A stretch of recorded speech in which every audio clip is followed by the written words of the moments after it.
Albert Einstein once said, "Everybody's a genius, but if you judge a fish by its ability to climb a tree, it will live its whole life believing that it is stupid." Ladies and gentlemen of the jury, today on trial we have modern day schooling. Glad you could come. Not only does he make fish climb trees, but also makes them climb down and do a 10-mile run. Tell me, school, are you proud of the things you've done? Turning millions of people into robots, do you find that fun? Do you realize how many kids relate to that fish swimming upstream in class, never finding their gifts, thinking they are stupid, believing they are useless? Well, the time has come, no more excuses. I call school to the stand and accuse him of killing creativity, individuality, and being intellectually abusive. He's an ancient institution that has outlived his usage. So, Your Honor, this concludes my opening statement, and if I may present the evidence of my case, I will prove it. Proceed. Exhibit A. Here's a modern day phone. Recognize it? Here's a phone from 150 years ago. Big difference, right? Stay with me. Here's a car from today, and here's a car from 150 years ago. Big difference, right? Well, get this. Here's a classroom of today, and here's a class we used 150 years ago. Now, ain't that a shame? In literally more than a century, nothing has changed. Yet you claim to prepare students for the future? But with evidence like that, I must ask, do you prepare students for the future or the past? I did a background check on you and let the record show that you were made to train people to work in factories, which explains why you put students in straight rows, nice and neat, tell them sit still, raise your hand if you want to speak, give them a short break to eat, and for 8 hours a day, tell them what to think. Oh, and make them compete to get an A letter which determines product quality, hence grade A of meat. I get it. Back then, times were different. We all have a past. I myself am no Gandhi. But today, we don't need to make robot zombies. The world has progressed. And now we need people who think creatively, innovatively, critically, independently, with the ability to connect. See, every scientist will tell you that no two brains are the same. And every parent with 2 or more children will confirm that claim.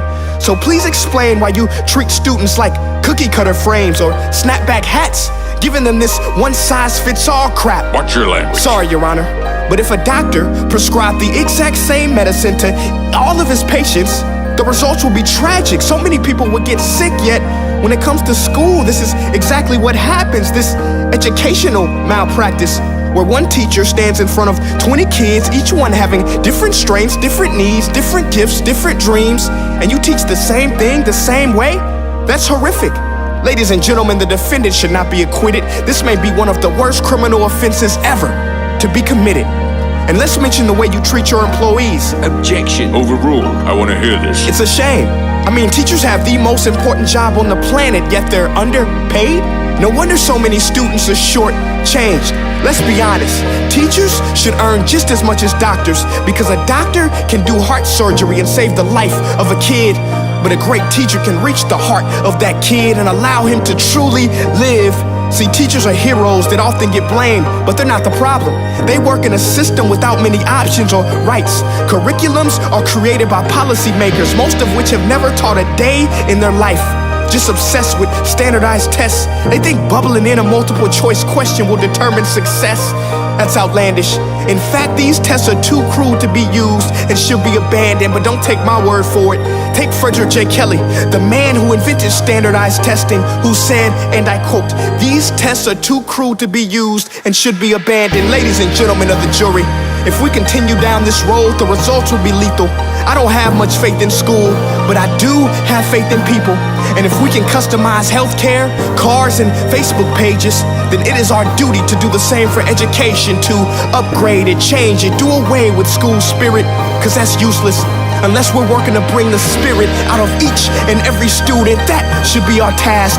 No more Common Core. Instead, let's reach the core of every heart in every class. Sure, math is important, but no more than art or dance. Let's give every gift an equal chance. I know this sounds like a dream, but countries like Finland are doing impressive things. They have shorter school days, teachers make a decent wage, homework is non-existent, and they focus on collaboration instead of competition.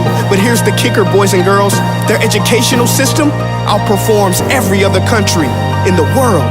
Other places like Singapore are succeeding rapidly. Schools like Montessori, programs like Khan Academy. There is no single solution, but let's get moving. Because while students may be 20% of our population, they are 100% of our future. So let's attend to their dreams, and there's no telling what we can achieve. This is a world in which I believe, a world where fish are no longer forced to climb trees. I'll rest my case.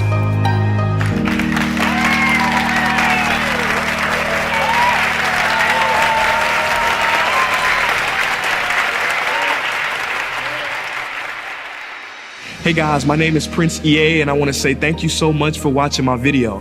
But now, I want to know what you think. How can we together create a more efficient, effective, and just better future of learning? I want you to visit nestday.com/preorder the future and share your thoughts and ideas on the topic. Peace.